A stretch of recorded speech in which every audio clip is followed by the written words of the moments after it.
I knew the moment I hit the floor that the fall wasn't the worst part. The worst part was the smile on my daughter-in-law's face. Not wide, not cruel, just a small, satisfied curve at the corner of her mouth, the kind people make when something inconvenient finally resolves itself.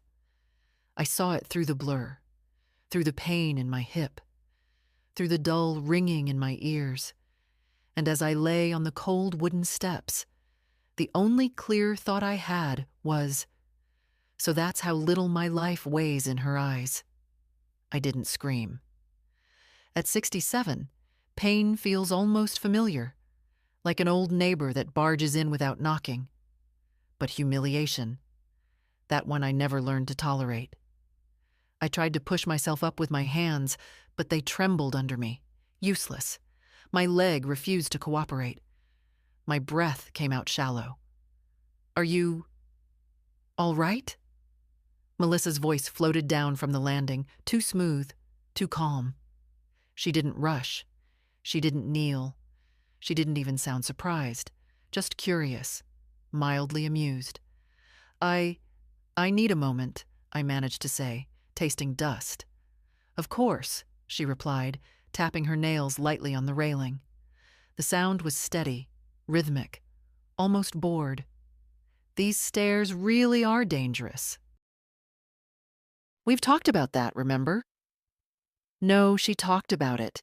And she didn't mention danger back then, only how women of my age should consider moving somewhere without stairs, for everyone's peace of mind. My son, Daniel, had nodded along the way. Tired men nod to their wives, thinking they're choosing harmony over conflict. I didn't blame him then. Now, I wasn't so sure. The pain sharpened, a thin, hot line shooting from my hip into my ribs. I shifted, and the world tilted. Melissa stepped down 2 steps, not to help me, but to get a better view. "I'll call Daniel," she said, already pulling out her phone. "He'll want to know you fell. It's really concerning, Margaret. Honestly, I've been saying it for months." I swallowed the bitterness rising in my throat. "It was an accident." She smiled again, a faint, victorious smile. "Yes, exactly. An accident." I closed my eyes for a second. I thought of my husband, gone these 12 years, of the home we built together, one paycheck at a time, of these stairs he varnished every spring, even when arthritis stiffened his fingers. I thought of how I used to run up and down them carrying laundry baskets twice my size when Daniel was small. Daniel, my only child. The boy who once cried when he scraped his knee and begged me not to leave his side. The man who now needed his wife's permission to decide how much space I was allowed to take in the world. Melissa finally crouched, but not close enough to touch me. Close enough only to observe. "You really shouldn't live alone anymore," she murmured. "This proves it." No. This proved something else entirely. But the pain was too sharp for me to argue. I breathed slowly, letting the dizziness settle enough to move. "Help me up," I said quietly. "Oh." She blinked once, as if the idea had only just occurred to her. Right. Her hands were cool, reluctant. She grasped my elbow, not to support me, but to guide me like fragile cargo that might crumble if handled with care. I pushed myself up, using the railing, my jaw clenched. Once I stood on steadier footing, Melissa stepped back immediately, as if proximity to me might stain her. "I'll tell Daniel to come by tonight," she said, adjusting her sweater. "We need to discuss next steps." "Next steps," I repeated, forcing my breath to even out. "Yes, living arrangements, safety, responsibility." That last word lingered, accusation disguised as concern. I nodded slowly, though inside something was shifting. A quiet, unfamiliar movement, like a heavy door creaking open after years of rust. Pain has a way of sharpening truth, and the truth was this. I had ignored too many signs, forgiven too many tones, swallowed too many small humiliations for the sake of keeping peace that no longer existed. Melissa looked almost pleased with my silence, as if she interpreted it as surrender. She didn't know me. Not really. I gripped the railing, steadying myself. I felt the bruise blossoming beneath my skin, the ache settling into my bones. But there was something else, too. A steadiness, a clarity. Accident or not, this fall had shown me the truth I'd been reluctant to name. In this house, my own house, I was becoming a guest who overstayed her welcome. And something in me, something older and stronger than pain, refused to accept that. I took a careful step forward, one hand still on the railing, the other pressed to my ribs, feeling the tender throb. Melissa was already halfway down the hallway, phone against her ear, her voice brightening at the sound of Daniel picking up. Her shoulders straightened, her steps lighter, almost triumphant. I stood there for a moment, alone on the staircase, breathing through the pain, letting each second settle inside me. The bruise would heal. But what her smile revealed, that would take longer to mend. I made my way down the last step slowly, one foot at a time, and reached the bottom just as Melissa said, "Yes, Daniel." She fell again. I didn't correct her. The pain was loud, but my resolve was louder. And for the first time in a long time, I felt something that had nothing to do with fear. I felt myself coming back. By evening, the bruise had spread across my hip like a dark, blooming shadow. I moved slowly, leaning on the kitchen counter to steady myself while the kettle hissed. The house felt different, quieter than usual, though it had always been quiet. Maybe it was me who had changed. Maybe silence had never felt this heavy before. Melissa had left shortly after the call to Daniel, promising he would handle everything. She said it with the same tone you use when talking about fixing a broken appliance. I watched her walk out the door without a backward glance. She didn't ask if I needed help making dinner. Didn't check whether I could get up the stairs to my bedroom. She simply left. I didn't try the stairs again. Not that night. I slept in the recliner in the living room, wrapped in an old quilt that still carried the faint scent of cedar from the closet. When I closed my eyes, I didn't see the fall. I saw her smile. That small, satisfied curve. It settled into my memory like dust into a crack. Quiet, but impossible to ignore.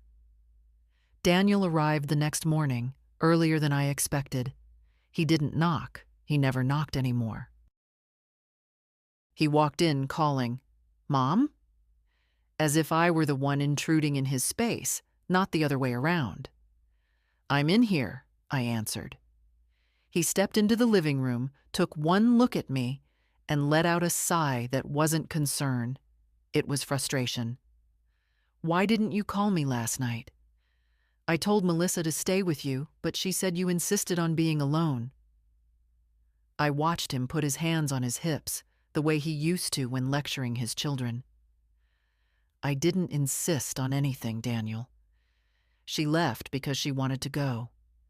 He frowned slightly, that familiar crease forming between his brows, a crease he'd gotten from me.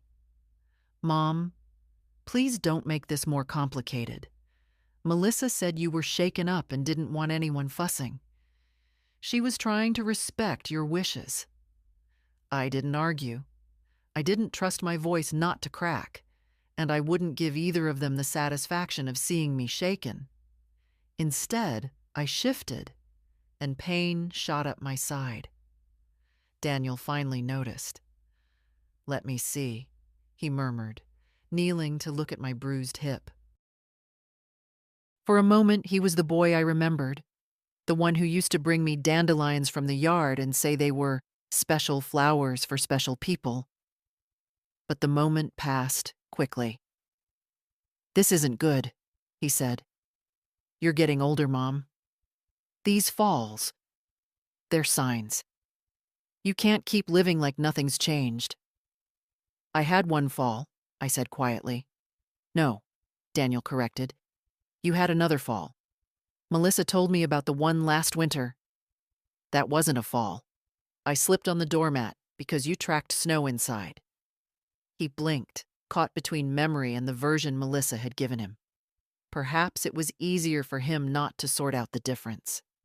He sighed again.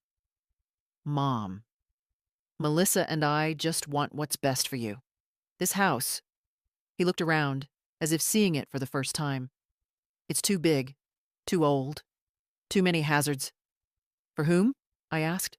"For you? For her? Or for me?" Daniel shook his head, already tired of me. "For all of us. If something happens to you, we're responsible. You understand that, right? It's not safe for you to be alone anymore." I let his words settle. Safe, responsible, concern.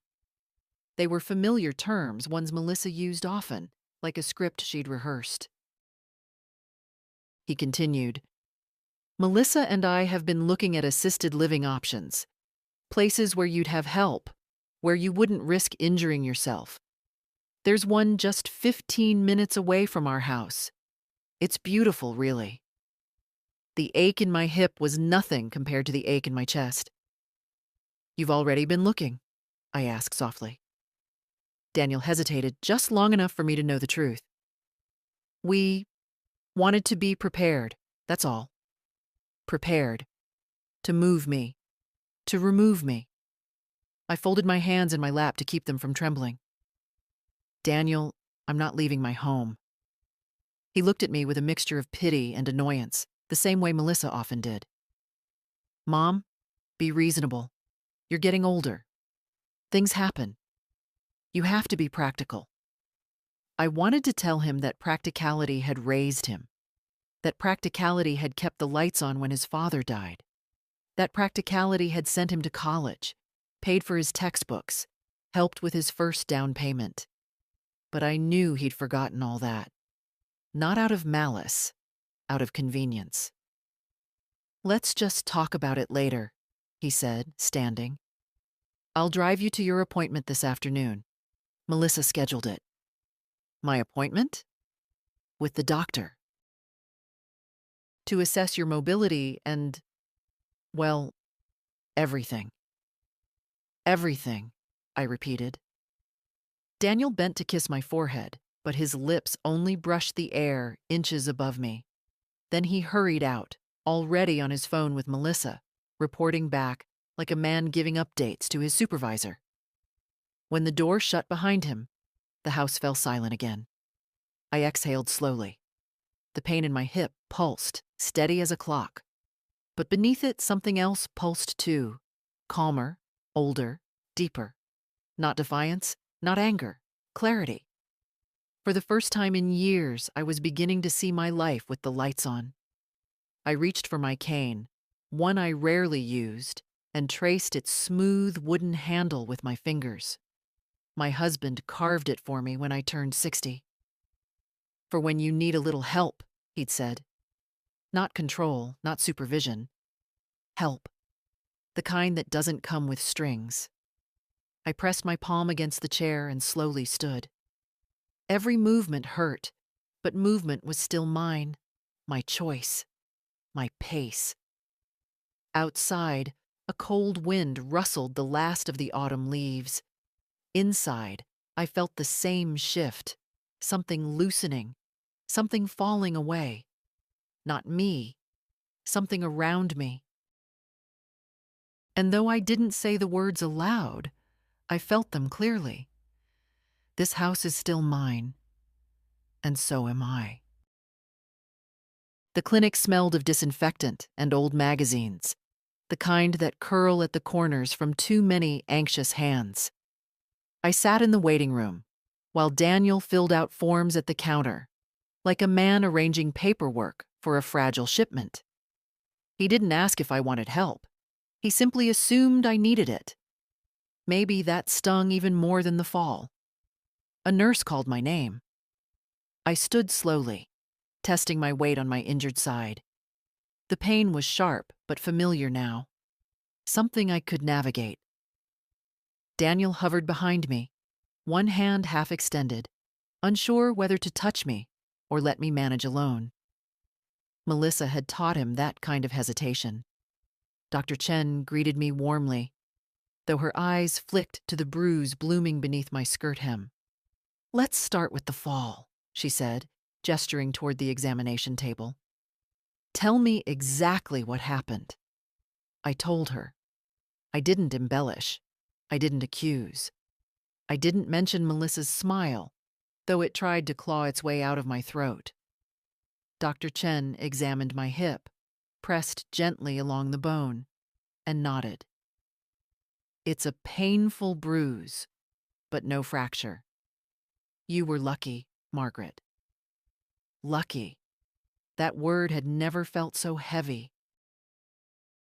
She asked about dizziness, confusion, memory lapses. I answered clearly, steadily, watching her check boxes on her chart. Daniel sat in the corner, arms crossed, as if he already expected the results to confirm whatever Melissa had planted in his mind. "And cognitively," the doctor said, "you're perfectly sound. No signs of impairment." Daniel looked up. Just a flicker of surprise, but a flicker was enough. Dr. Chen continued. "Your fall appears to be exactly what you described. An accident. Stairs can be hazardous, especially with the glossy finish yours have. A simple slip." I felt warmth rise in my chest. Not pride. Validation. Someone believed my version of my own life. But Daniel shifted uncomfortably. "Are you sure? She's had other close calls." "No," I cut in gently. "I've had other winters. Big difference." Dr. Chen glanced between us, sensing the tension. "Margaret is fully capable of living independently. With a cane for support while she heals, she should be fine. No medical need for assisted care at this time." At this time. Doctors always choose careful words, but even in her caution, the meaning was clear. I wasn't helpless. I wasn't failing. Daniel rubbed his forehead, the way he does when something disrupts the narrative he's already settled into. "Well, okay, but we still need to talk about long-term safety." I felt myself stiffen, but Dr. Chen stepped in. "Long-term decisions should respect the patient's autonomy, and Margaret is fully capable of making her own." He nodded politely, but I could see Melissa's shadow behind his eyes. He wasn't convinced. After the exam, the nurse handed me written instructions, though I didn't need them. Rest, ice, careful movement. I'd managed worse before. Grief, poverty, loneliness. Bruises heal. The other things just settle deeper. When we reached the parking lot, Daniel finally spoke. "Mom, this doesn't change the fact that we're worried." "No," I said quietly. "It only changes the fact that you're wrong." He opened his mouth, then closed it again. Silence stretched between us, thin and fragile, like a sheet of frost.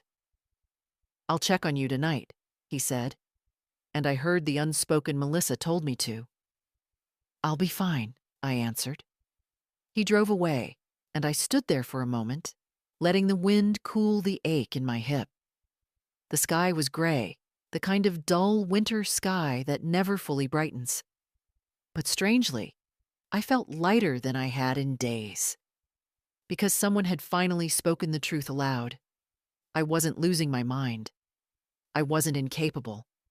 And I wasn't as alone as Melissa hoped I'd feel. But something else settled inside me too. A quiet warning, sharp and steady. People don't smile the way she did unless they already have a plan. and I had a feeling that my fall was only the beginning of hers. Daniel stopped by that evening just as I expected. Not with flowers, not with dinner, but with a tone already shaped by someone else's voice. He stood in the doorway, shoulders tense, hands buried in his coat pockets. He used to come inside without thinking. Now he waited for an invitation, as if politeness could mask the purpose of his visit. "Mom," he said, exhaling sharply, "we need to talk." There it was, his favorite phrase when the real voice behind him wasn't his own. "Come in then," I replied, stepping aside. He walked past me, scanning the living room the way people do when they're looking for confirmation of their fears, or the justification for them. The cushions slightly askew, a blanket on the recliner, the cane leaning near the armrest. To him, each item was another argument in Melissa's arsenal. He sat, but he didn't relax. "I spoke with Melissa. She's really worried about you." "I've noticed," I said quietly. He didn't catch the tone, or he chose not to. "She thinks you're minimizing the fall. And honestly, I think you are too. You could have broken your hip, Mom. You were alone. Anything could have happened." I folded my hands in my lap. "It was an accident, Daniel." The doctor confirmed that. He waved this away, not angrily, but impatiently. Doctors look at the medical side. They don't consider the bigger picture. You're getting older. Things change. Age again. It always came down to that. A lifetime of strength reduced to a number. "Melissa thinks it's time to plan ahead," he went on. "We can't just wait for something worse to happen." I let out a slow breath. "Tell me what Melissa thinks, since that seems to matter more than what I think." He paused, just a flicker, but long enough for me to know I had struck something true. "She thinks," he said carefully, "that the house is too much for you. The stairs, the yard, even the kitchen. There are hazards everywhere. And she's right. I don't want to see you hurt, Mom. I can't go through that again. Again." He said it as if he had been the one lying in pain on the floor. "Assisted living isn't what it used to be," he continued. "They're beautiful places now. Activities, meals, safety. You wouldn't have to worry about anything. Except losing my independence, my home, my dignity." "Daniel," I murmured, "do you hear yourself? You're talking as if I were helpless." "You fell," he insisted. "People fall," I countered. "You fell off the porch when you were 10. I didn't try to move you to a safer home." "That's not the same. It feels the same to me." He leaned forward, elbows on his knees, hands clasped like he was holding himself together. "Mom, I love you, and I want to help you before anything worse happens." "I know you love me," I said softly, "but I don't think you see me anymore. You see whatever Melissa tells you to." His jaw tightened, not in anger, but in shame he didn't want to name. "She's not the enemy," he muttered. "I never said she was. But you act like she wants to control your life." I looked at him steadily. "Doesn't she?" Silence stretched between us. He didn't answer because he couldn't. Not honestly. He rubbed his palms together, restless. "I'm just asking you to consider it," he said finally. "For your own good. My own good." The phrase tasted metallic. I pushed myself up slowly, testing the steadiness of my legs. "Daniel, when I need help, I will ask for it. But I am not a problem that needs solving." He followed me with his eyes, and for a moment I saw the uncertainty flicker again. The boy in the man, confused by love, twisted into fear. "Mom, please don't make this harder." "I'm not the one making it hard." He stood abruptly. "I'll talk to Melissa." We'll figure out something. I nodded, though his words didn't reassure me. Drive safe, Daniel. He left without another word, closing the door behind him with the heaviness of a man caught between two loyalties and unsure which one benefits him more. I sank back into my chair, my body aching, but my mind sharper than it had been in years. Daniel wasn't cruel. He wasn't heartless. But he was weak where Melissa was strong. And weakness in the hands of the wrong person can do more damage than malice ever could. Outside, the evening darkened, shadows stretching across the walls like long fingers. I wrapped the quilt tighter around my shoulders and let the quiet settle. They were planning something. I could feel it. And for the first time, I admitted to myself, I needed to be ready. 2 days passed, and not once did Melissa bring the children by. That alone wasn't unusual. She always had reasons ready, small, polished excuses she thought sounded thoughtful. But this time, the silence was different. Intentional. Calculated. Even the kids' usual text messages didn't come, and it wasn't like them to forget. I sat at the kitchen table after dinner, waiting for the pot of tea to steep, when my phone buzzed. My heart gave a tiny, hopeful jump. My granddaughter Chloe, maybe. She had her grandfather's tender way of checking on people.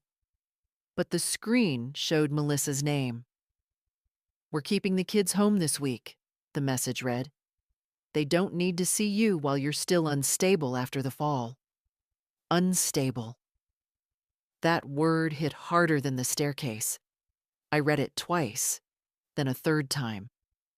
She didn't bother with warmth, not even a polite patting around the insult.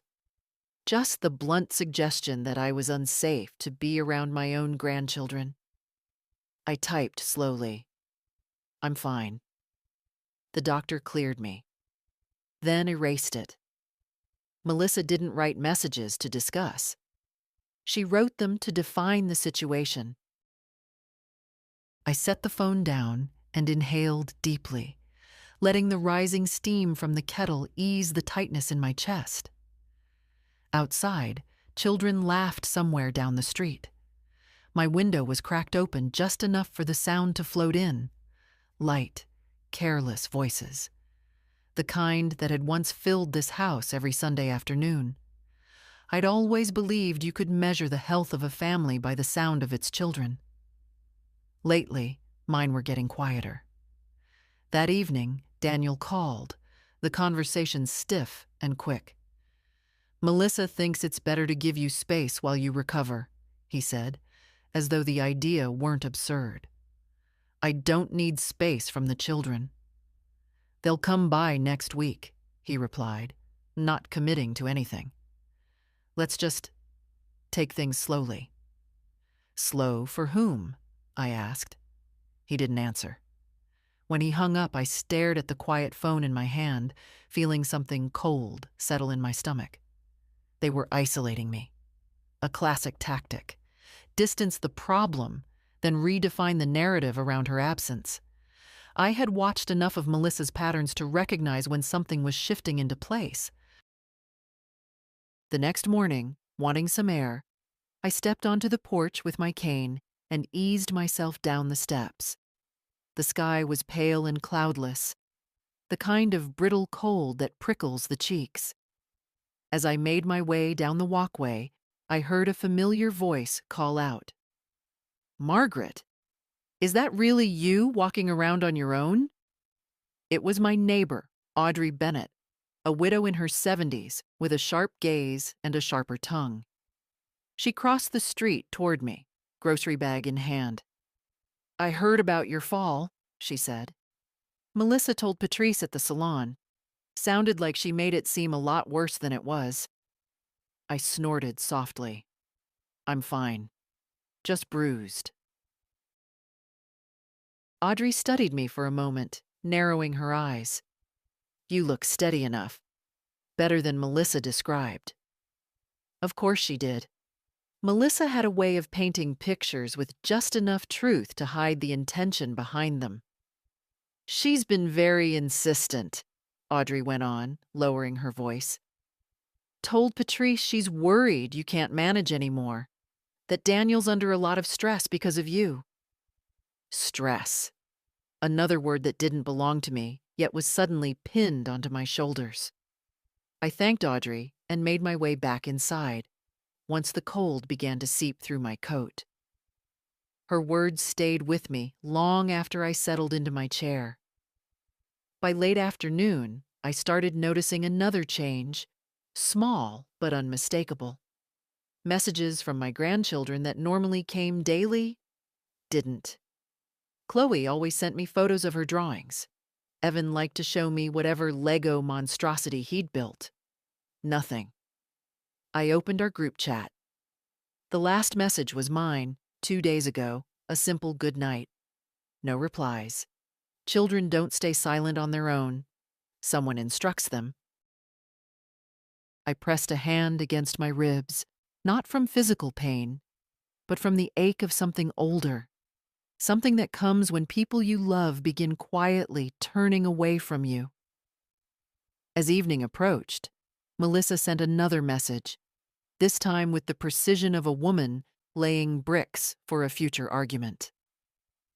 "Daniel and I think it's best to limit visits for a while. The kids get upset when they see you struggling. It's confusing for them. We'll revisit this when you're more stable."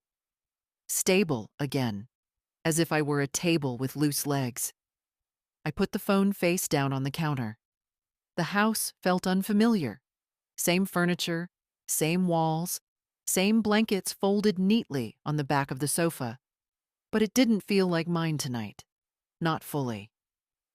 Something had shifted, and I could sense it as clearly as the cold air sneaking under the door. They weren't just keeping the children away. They were preparing the story that would justify keeping them away permanently. I poured a cup of tea, held it between my palms, and let the warmth settle into my bones. I had spent my whole life being careful, quiet, reasonable. But now I understood something I hadn't let myself face before. Melissa wasn't waiting for me to fail. She was building the case that I already had, and I wasn't going to let her finish it without a fight. Melissa chose Sunday dinner for her next move. She always preferred these soft light moments when Daniel felt nostalgic and open to suggestion, when the children were quiet with their homework and she could steer the whole family with a gentle hand on the wheel. I arrived with a tin of oatmeal cookies, still warm, and Melissa accepted them as if they were a mildly inconvenient delivery she hadn't ordered. "Come sit," she said brightly. "We've been talking about something important."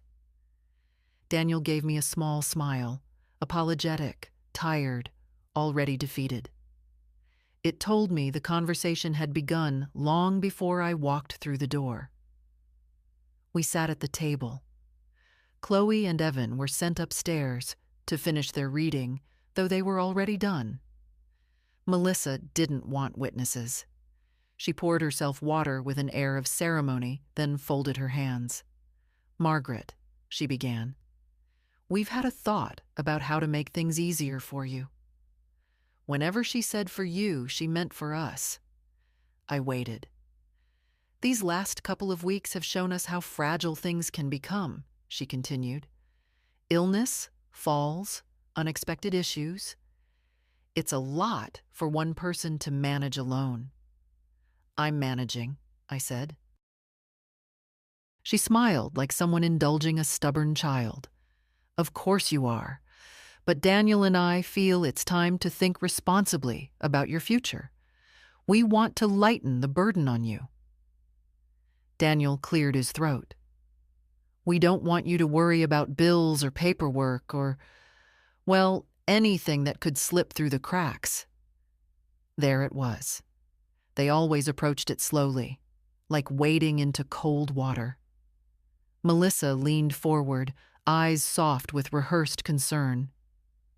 So we've been talking to a consultant about a financial power of attorney. Daniel winced slightly, as if he'd hoped she'd phrase it more gently.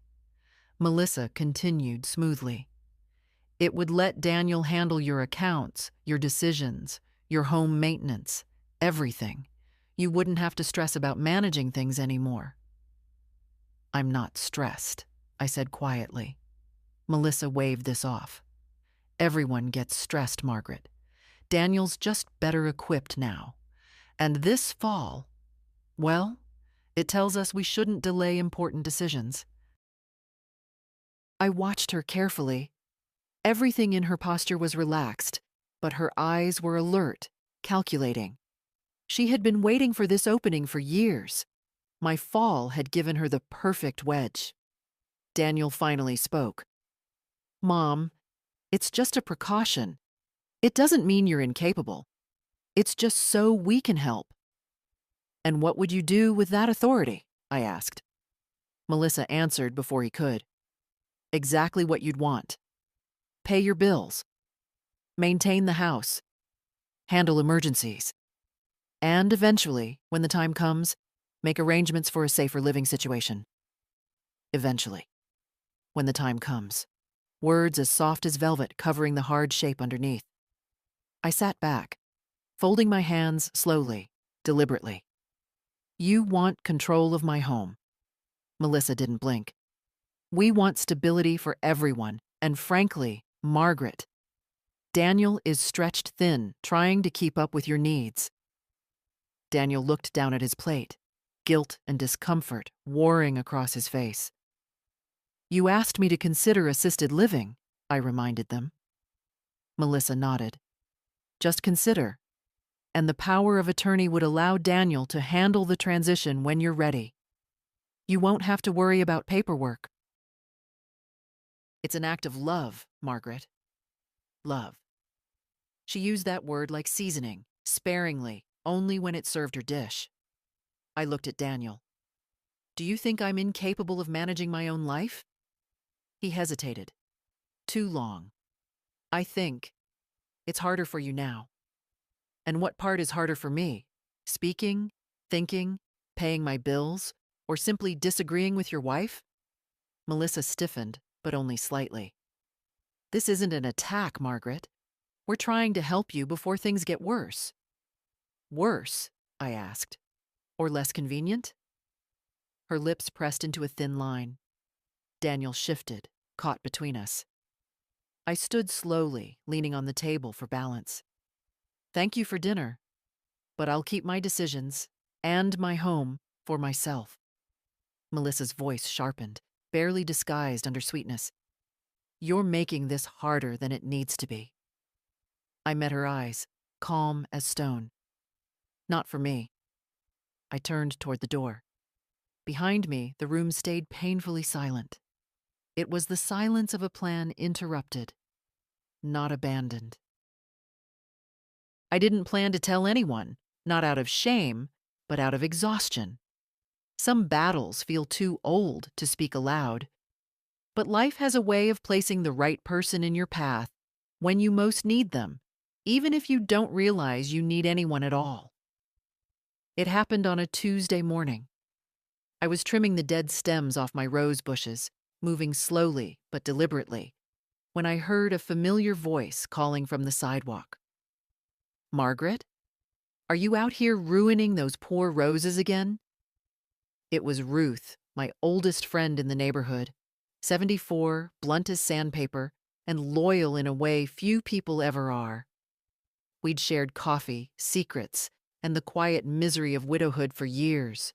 She knew how to read me better than most. I straightened with some effort. They're not ruined. They're disciplined. Oh, please, she snorted. You prune them like you're preparing them for military service. She came closer, eyes narrowing as she noticed the stiffness in my posture. You're moving like someone twice your age. What happened? I opened my mouth to give the easy answer, but the real one slipped out before I could stop it. I fell. Her whole expression changed. You fell? When? How? I hesitated. A strange, brittle fear fluttered in my chest. Not fear of the fall, but fear of saying too much. Because once spoken, truth becomes harder to ignore. But Ruth didn't look away, didn't soften her gaze out of pity.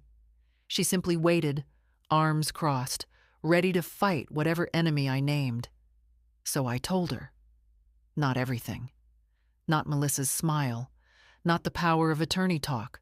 Not the silent erasure of my place in the family. But enough.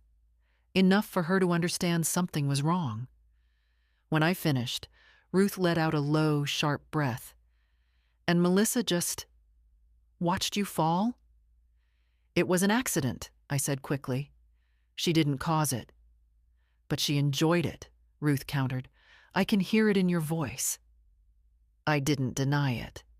She stepped closer, lowering her voice.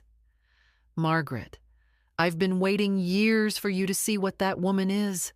She's never liked that Daniel still cares about you.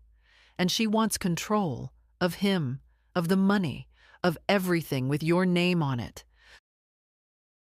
Her words hit with the dull accuracy of truth I already knew, but hadn't allowed myself to say. She told people at the salon that you're declining, Ruth added, as if she's preparing them for something. For what exactly? I closed my eyes. If Melissa had been spreading that kind of narrative, then this wasn't spontaneous concern. It was groundwork. Ruth touched my arm lightly. You listen to me. Manipulative people like her, they start by making others doubt themselves. Then they cut off family. Then they get access to your accounts. I've seen it with 2 neighbors already. I opened my eyes. Daniel would never knowingly, she interrupted. But he trusts his wife more than he trusts his own judgment. And she knows that. Her certainty sent a chill through me. The truth was, I didn't need to be convinced. I had felt the shift long before this fall, little changes, subtle corrections, a slow reshaping of what I was allowed to say or feel. Melissa never pushed hard. She didn't need to. She only needed Daniel to lean slightly in her direction. Over time, the slight becomes a slope. Ruth squeezed my arm again. You must protect yourself, Margaret. Not from the fall, from the fallout. I swallowed. Protect myself how? First, stop telling them everything. Second, get your papers in order. Third, don't sign anything they bring you, no matter how sweetly they smile. She paused. And fourth, don't try to handle this alone. I looked at her then, really looked at her. Her hair was pulled into a loose bun, streaked with silver. Her mouth was set in that stubborn line I'd come to adore, and in her eyes was something fierce, protective, uncompromising. She wasn't just giving advice. She was giving warning. You understand me? She asked. I nodded slowly. Yes, and I meant it.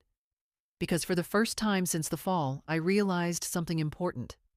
The danger wasn't the stairs. It was the story Melissa was writing about me, and it was time I stopped letting her hold the pen. I didn't sleep much after my talk with Ruth. Not from fear. Fear is sharp and quick, like a needle. What I felt was heavier, slower, something that settles in your bones when you finally stop pretending things are fine. I lay awake, listening to the old pipes hum through the walls, the same pipes Daniel once helped his father repair when he was barely tall enough to hold the wrench. The quiet made the memories softer, but it made the reality clearer. By morning, I knew what I needed to do. I called the attorney who handled my husband's estate 13 years ago, a calm man named Mr. Porter, whose voice always sounded like he carried a lantern through whatever darkness his clients wandered into. He answered on the third ring. Mrs. Hale, it's been a long time. Yes, I said. Too long, maybe. What can I help you with? I hesitated for a moment. This was the line you cross when you stop being hopeful and start being practical. I need to review my documents, and I need to understand what protections I still have. He paused, picking up something in my tone that I hadn't intended to reveal. Are you facing any pressure from family members? I let out a slow breath. Not directly. Not legally. Not yet. That means soon, he murmured. Come in this afternoon. We'll talk. I hung up, feeling strangely lighter, not safe, but anchored. It's a small thing, knowing someone stands between you and the intentions of those who smile at you while moving the chess pieces behind your back. Before I left for the appointment, I decided to gather a few things: a copy of my will, the deed to the house, bank statements. I reached for the file drawer and noticed something odd. The stack of utility bills was slightly rearranged. Nothing was missing, but someone had thumbed through them. Someone who didn't live here. Daniel had stopped by the day before, just to check on me. He might have wandered through the kitchen, might have opened drawers looking for scissors, tape, anything. Or maybe he hadn't been wandering at all. Trust breaks slowly, then all at once. At the attorney's office, the waiting room smelled of lemon polish and old carpet. Mr. Porter welcomed me with that same steady warmth as always. He sat across from me at a polished wooden table while I told him everything except Melissa's smile. Some things I still couldn't force myself to say aloud. He listened without interrupting, just nodding occasionally, taking notes. When I finished, he folded his hands. Mrs. Hale, what you're describing is a pattern we see often. Subtle pressure, reframing of events, attempts to limit your contact with others. It usually precedes a petition for guardianship or power of attorney. I felt my stomach tighten. Hearing the words from him, not my fears, not Ruth's suspicions, hit differently. But, he continued, you are entirely competent. The doctor's report confirms it, and unless there is evidence of cognitive decline or danger to yourself, no court will grant them control. I exhaled slowly. And if they try anyway? He opened a folder and slid it toward me. Then we prepare. You update your will. Clarify your healthcare directives. And if necessary, we establish a trust that cannot be touched without your explicit consent. I touched the folder lightly. It felt heavier than paper. Also, he added, start documenting everything. Dates, comments, decisions they try to make for you. These patterns matter in court. Court. The word felt unreal, like something happening to another family in another town. But Melissa had already crossed the threshold of what decent people do.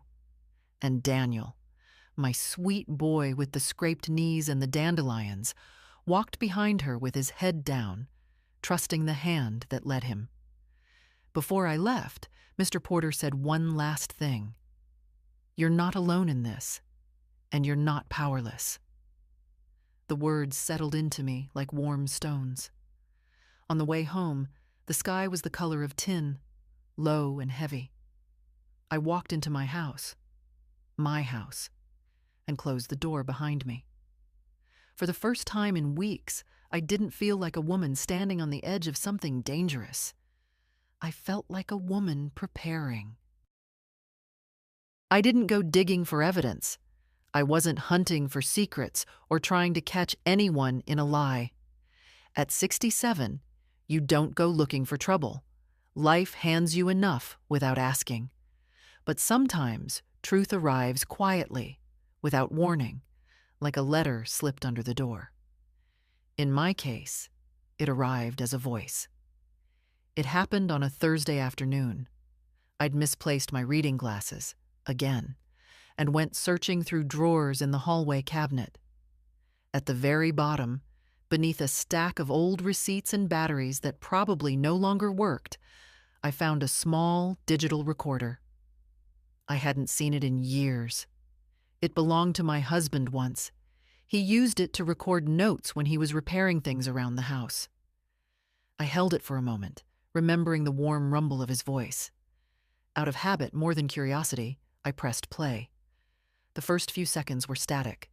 Then, Melissa's voice. Clear, sharp, crisp. I'm telling you, this fall was a blessing. She'll finally have to admit she can't manage on her own. My breath caught in my throat. I stood completely still, afraid even the sound of air moving might change what I was hearing. Another voice, my son's, came next, uncertain, quieter. Melissa, don't say it like that. She got hurt. She got bruised, Melissa corrected, her tone dismissive. And frankly, we needed an example. Something that shows everyone she isn't safe by herself. Now we have it. I sat down slowly on the bench by the door, recorder trembling in my hand. Daniel whispered, I don't like talking about my mother this way. Then stop making me do it, she snapped. I'm trying to protect our family. You know what happens if she has a serious accident? We're responsible, legally, financially, emotionally. All of it would land on us. She paused, then added in a softer, coaxing voice. You said yourself she's getting forgetful. I didn't say forgetful, Daniel replied. I said she repeats things sometimes. Melissa's tone brightened, almost triumphant. Exactly. Patterns. And now the fall. We can show the court she's declining. Court. The word felt like a blow. Daniel's voice wavered. Do you really think it'll come to that? It has to, Melissa said simply. If she won't sign the power of attorney, then we'll petition for guardianship. And honestly, after this fall, it shouldn't be hard. I stopped the recording. My hands were shaking. Not from age, not from pain, but from a kind of grief so deep it didn't even have edges. It simply spread, swallowing everything it touched. My son hadn't said much on the recording, but he hadn't stopped her either. That silence of his hurt more than her words, more than the fall, more than the smile. I pressed play again, needing to be absolutely sure. Melissa's voice returned, sharp as broken glass. She's lived her life. Now she needs to stop making ours harder. The sooner we take control, the better. Those words stayed in the air long after I switched the recorder off. I set it in my lap and closed my eyes. It felt strange, strangely clarifying, to hear the truth spoken aloud rather than whispered behind closed doors. Strange to feel validation and heartbreak arrive in the same moment. I wasn't imagining things. I wasn't overreacting. There was a plan, a strategy. A roadmap with one goal: remove me from my home and my life while keeping their hands clean. I opened my eyes and stared at the recorder, its metal surface catching a sliver of afternoon sun. This wasn't just evidence. It was the line, the moment where hope ends and resolve begins. I stood slowly, placing the recorder in a drawer where I could reach it easily, not hidden, not forgotten. Ready. For the first time in weeks, maybe months, my mind felt steady, clear, almost sharp. They wanted to build a case. Very well. So would I. The letter arrived on a gray morning, the kind where the sky looks like damp wool stretched too thin. I wasn't expecting mail. My bills come electronically, and my friends prefer calling to writing. So when I saw the thick envelope with the county seal stamped in blue, a chill moved through me. I knew before I opened it. I knew before my fingers even touched the paper. Inside was the official notice. A petition has been filed requesting a determination of incapacity and the appointment of a guardian. I sat down slowly at the dining table, the letter trembling lightly in my hands. The room felt smaller somehow, as though the walls had leaned in to listen. My name was typed neatly at the top, my address below it, and then the words that sliced through me like ice. Petitioners: Daniel Hale and Melissa Hale. Not just Melissa, Daniel too. For a long moment, I couldn't breathe. I had prepared myself for the possibility. I had braced for Melissa's next move, for the strategy she'd hinted at in her recorded conversation. But seeing my son's name printed beside hers, that felt like a fracture. Something clean, something final. I read the petition again, line by line. They claimed I was unable to safely manage daily activities, that I had demonstrated confusion and impaired judgment, that I had suffered multiple falls, that I was in denial of my declining condition. Each sentence was a quiet assassination, gentle words sharpened into weapons. They didn't accuse me of madness. No, Melissa was smarter than that. She painted me as fragile, confused, kindly framed in helplessness.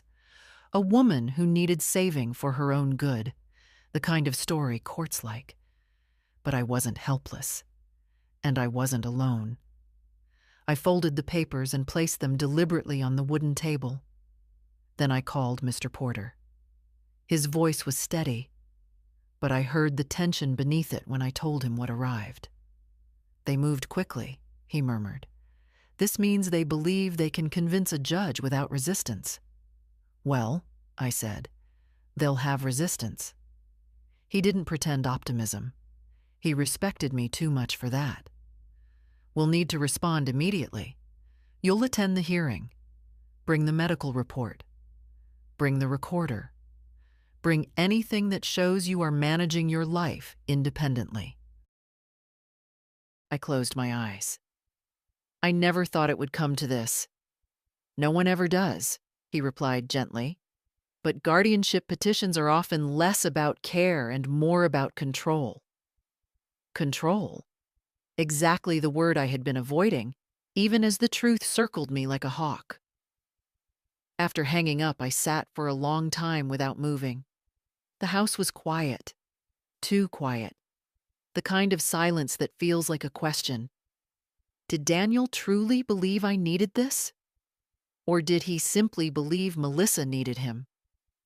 I thought of his face at Sunday dinner, uneasy, conflicted, leaning toward the easier path rather than the right one.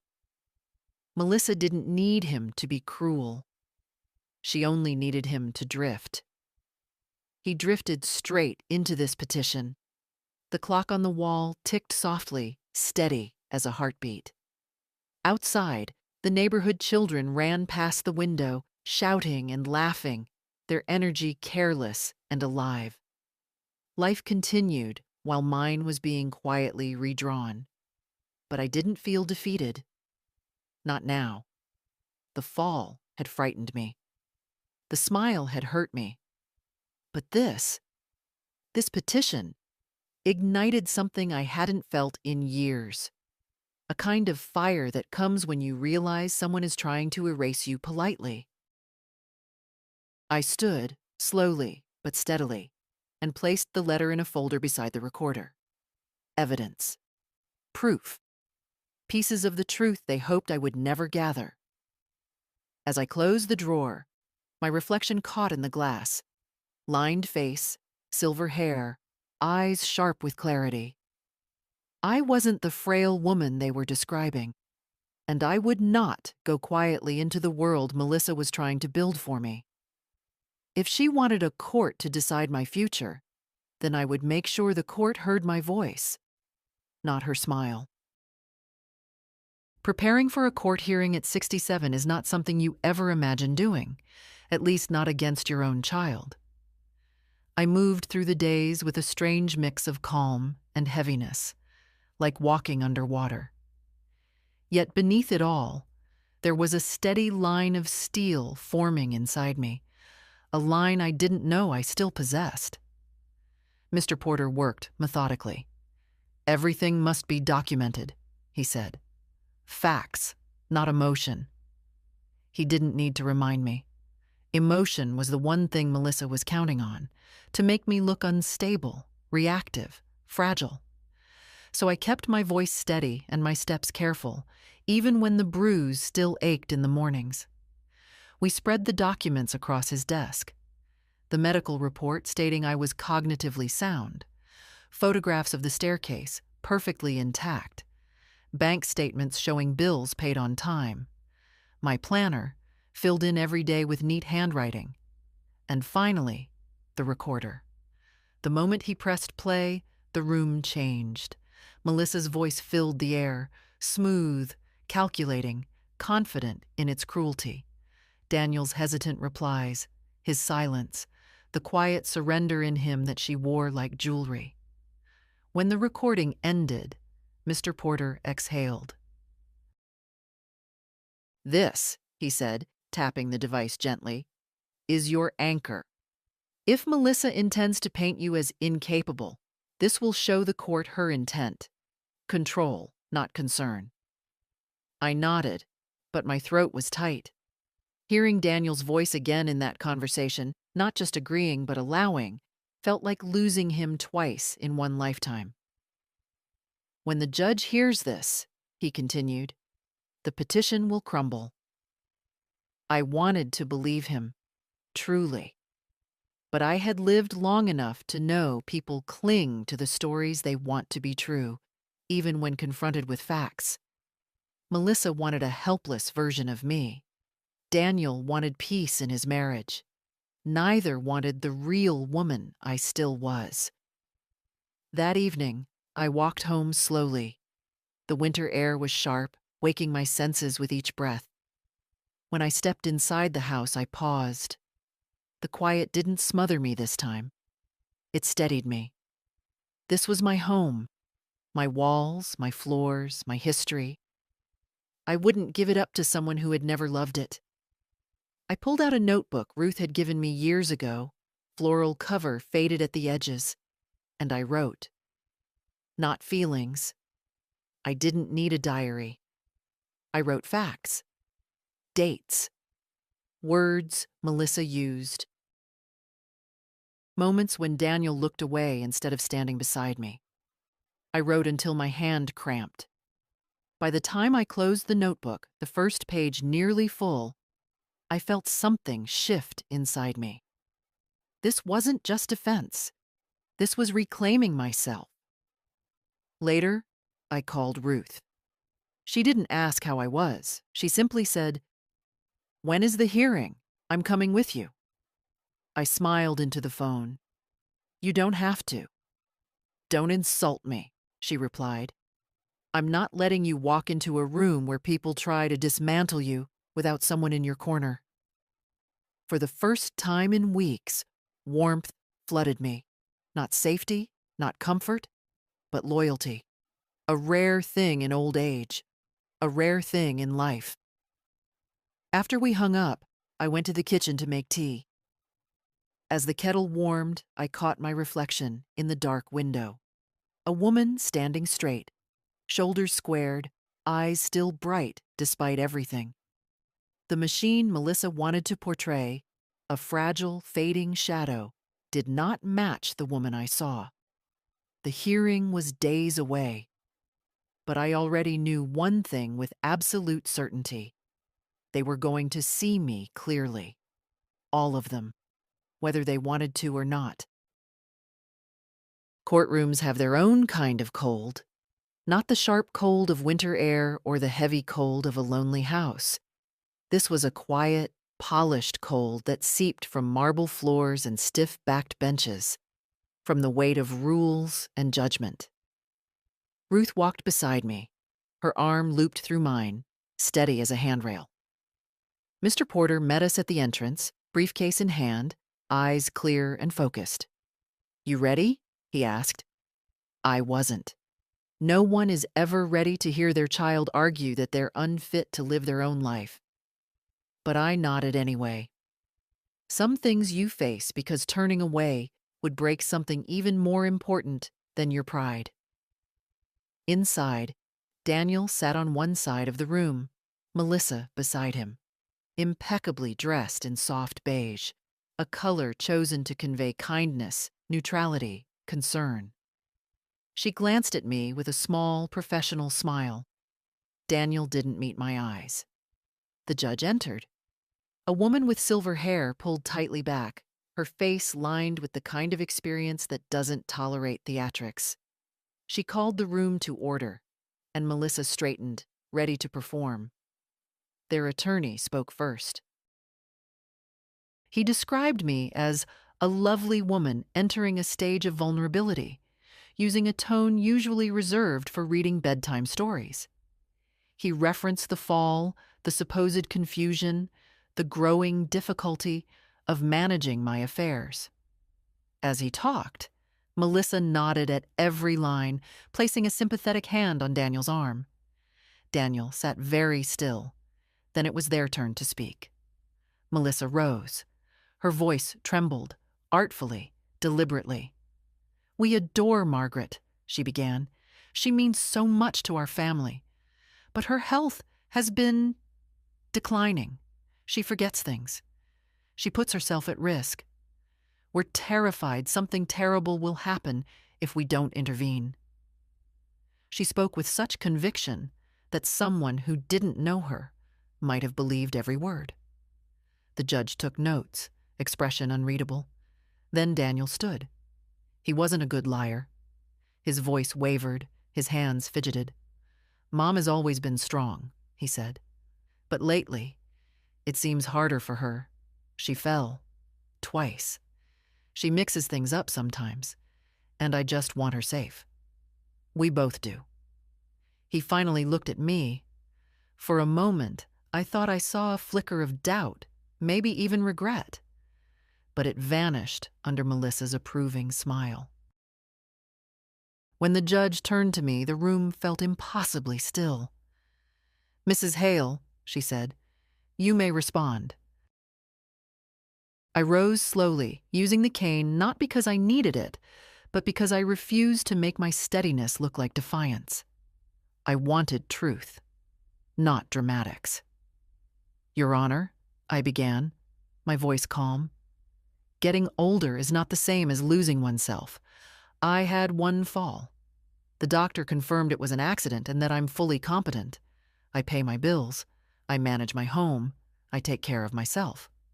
I saw Melissa shift, uneasy. "And I am not confused," I continued, "but I have been misrepresented." Mr. Porter stepped forward. "Your Honor, with the court's permission, we'd like to play a recording recently discovered in Mrs. Hale's home." The judge nodded. He pressed play. Melissa's voice filled the courtroom. Cold, calculating, confident. "This fall was a blessing. She can't manage on her own. We can show the court she's declining. It shouldn't be hard." Daniel's quiet agreement. His silence when he should have objected. His weakness used as leverage. When the recording stopped, the room was so silent I could hear my own pulse. The judge looked at Melissa first. Her expression didn't soften. It sharpened. "Mrs. Hale," she said, "do you care to explain this?" Melissa opened her mouth, but no sound came. Daniel's face went pale. The judge leaned back slightly, eyes narrowing.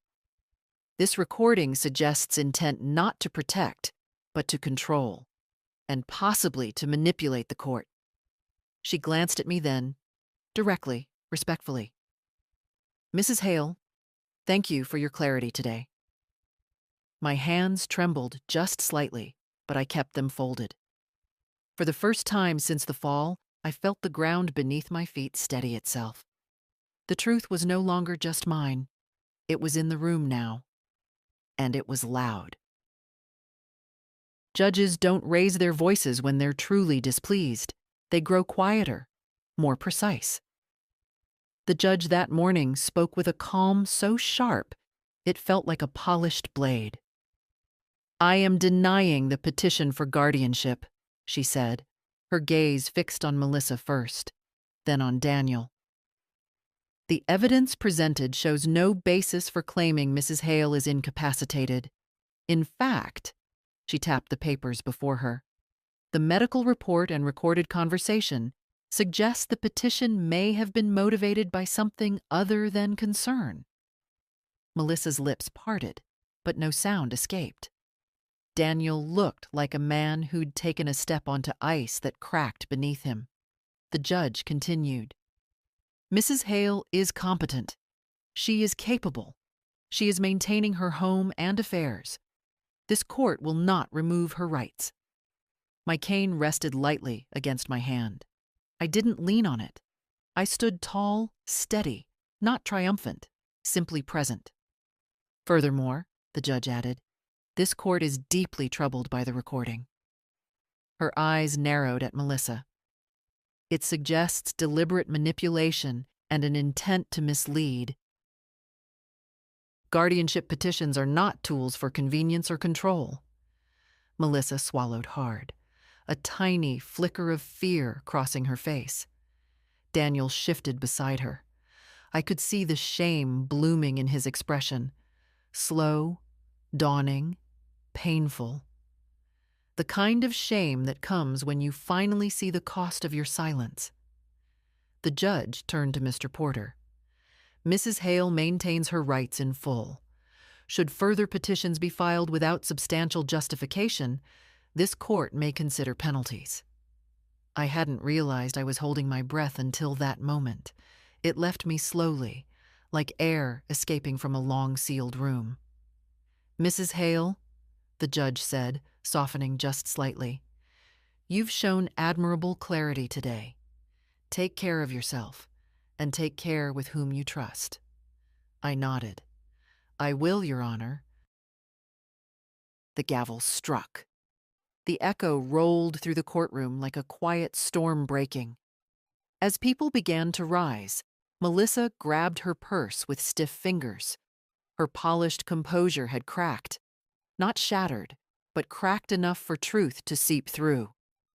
She avoided my eyes, busying herself with nothing. Her silence was no longer a weapon. It was a shield. Daniel stood frozen for a moment. Then, slowly, he approached me. "Mom," he began. I waited. His face tightened, as if forming the words physically hurt.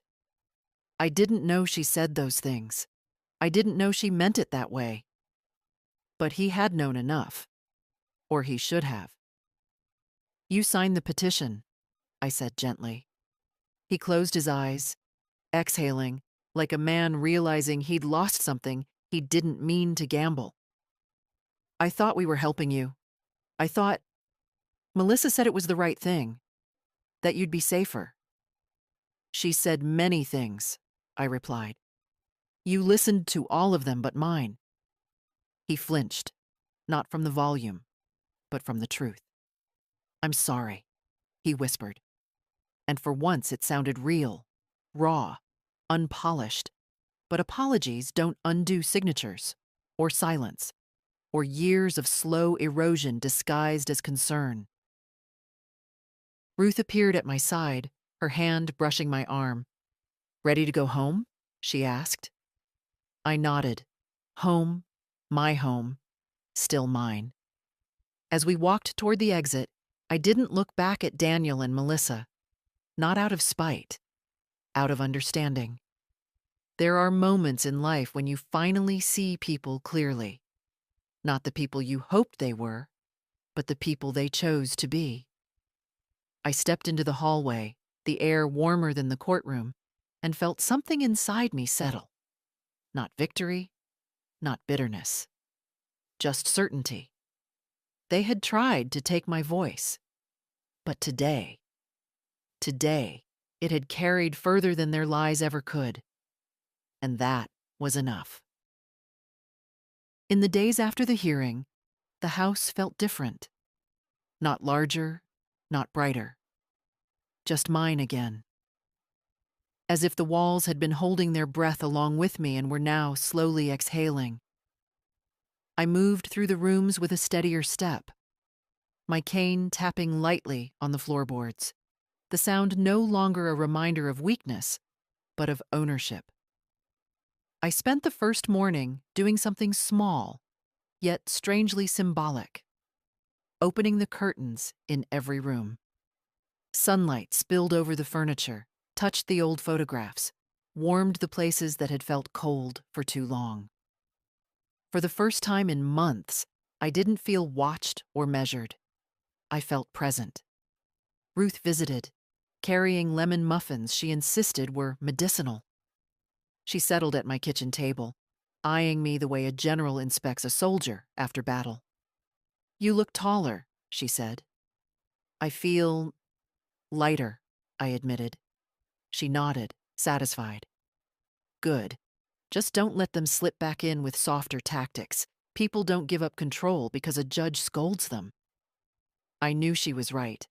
Melissa would return to her home, lick her wounds quietly, and begin rewriting the story in softer strokes. Daniel would be lost between guilt and loyalty, pulled in two directions he didn't fully understand. But me, I finally understood something essential. I didn't have to play the role they'd handed me. Later that afternoon, I sat with Mr. Porter to finalize the paperwork we had put in motion before the hearing. He handed me the updated will, the healthcare directive, and the documentation confirming a small trust I'd created for Chloe. One Melissa could never touch. "This ensures your decisions stand," he said. "No one can override them. Not without your consent and not without a court seeing compelling evidence, which they won't." I traced the edges of the documents, feeling a quiet satisfaction settle in. Not triumph, not revenge, stability. "Thank you," I said. "You did the hard part," he replied. On the way home, I stopped by a garden shop and bought a new pair of gloves. My husband used to tease me about how I wore through gardening gloves faster than most people wore through shoes. I smiled at the memory, bittersweet and warm. When I returned, Daniel's car was parked at the curb. For a moment, I just stood there, breathing in the crisp air. He looked up when he heard my steps and hurried over, hands half raised as if he wasn't sure whether to hug me or keep a respectful distance. "Mom," he said quietly, "I came to see if you're all right." "I'm fine, Daniel." He nodded, eyes downcast. The silence stretched, but I didn't rush to fill it. I had spent too many years cushioning his discomforts. Finally, he spoke. "I'm sorry. For everything." His voice cracked. "I didn't know how far Melissa was willing to go. I should have stopped it. I should have listened to you." I looked at him, not the man he'd become under Melissa's shaping hand, but the boy he once was. The boy who trusted me, who believed I could fix anything. "You should have," I said softly. Honesty didn't need sharpness. It only needed clarity. "But now you know." He wiped his eyes quickly, embarrassed. "I want to make it right. I don't know how yet, but I want to." "That's your work to do," I replied. "Not mine." He nodded slowly, accepting the truth even as it stung. "Can I still visit?" "Of course," I said. "But on different terms." He exhaled, a long, trembling breath, and for the first time in years he looked like someone standing on the threshold of growing up, at 42. We didn't hug. We didn't need to. The distance between us was no longer punishment. It was space for him to understand his own choices. That night, I made myself a simple dinner and ate it at the table with the window open. The cool air carried the faint sound of children playing down the street. I listened, letting the noise settle somewhere deep inside me. I knew life wouldn't suddenly become easy. Melissa would circle back, carefully, quietly. Daniel would falter again. People don't untangle themselves overnight. But the balance had shifted. Not in the courts. In me. For the first time in a long time, I felt like someone who had chosen her own life again. Not someone waiting for others to decide it for her. The house was quiet the next morning, but not the uneasy quiet of the weeks before. This was a different silence. Warm, familiar, like an old friend settling into the chair beside me. I moved slowly through the kitchen, opening the windows just an inch to let in the early breeze. It carried the smell of damp leaves and chimney smoke, the kind of scent that belongs only to neighborhoods where people have lived long enough to remember each other's stories. I set the kettle on the stove and waited for it to hum. Waiting no longer felt like something being done to me. It felt like something I had chosen. My time was mine again. My mornings, my thoughts, my decisions. All the things Melissa tried to shrink into something fragile. I opened the cupboard and reached for the old teacup with the faint blue flowers. A wedding gift, almost 45 years ago. My husband always said it made tea taste better. I don't know if that was true, but holding it now made me feel grounded, as if a part of him stood somewhere nearby, watching with that gentle smile he carried through our hardest years. I poured the tea and sat by the window overlooking the yard. The roses I had trimmed last week were already showing small signs of new growth, tiny red points pushing through the stems, life returning exactly where it had been cut back. I smiled at that. Nature has its own way of reminding you that pruning isn't punishment, it's preparation. The phone buzzed once on the table. A message from Chloe. "Grandma, can we visit after school? I miss you." Just that. Simple, honest, untouched by adult hands. I wrote back, "Yes, sweetheart. I'm home." Home. Still my favorite word. I set the phone aside and wrapped my hands around the warm cup. I felt no triumph, no gloating. Those emotions burn too fast and leave nothing behind. What I felt was steadier, deeper, something like the quiet settling of dust after a long storm. A truth coming back into place. People think dignity is loud, a speech, a confrontation, a final sweeping gesture. But real dignity is quieter. It's choosing your own way after someone tried to choose it for you. It's standing up not because anyone is watching, but because you remember you deserve to stand. Later today, I would bake cookies for the children, maybe prune a few more roses. Maybe sit on the porch with Ruth and let her scold me about wearing sensible shoes. Ordinary tasks, simple moments, but they belong to me, not borrowed, not supervised. Mine. I took a sip of tea. It tasted exactly as it should. The fall had hurt. Yes, their betrayal hurt even more. But neither broke me. And in the end, I didn't win by fighting harder. I won by refusing to disappear. A soft breeze moved the curtains. Somewhere down the street, a dog barked, followed by laughter. I closed my eyes and breathed it in, letting the moment settle like warm sunlight on my skin. I was still here, still steady, still myself. And that was the quiet triumph they never expected. If my story meant something to you, if it stirred even a small part of your own strength, share it, leave a comment, or follow for more.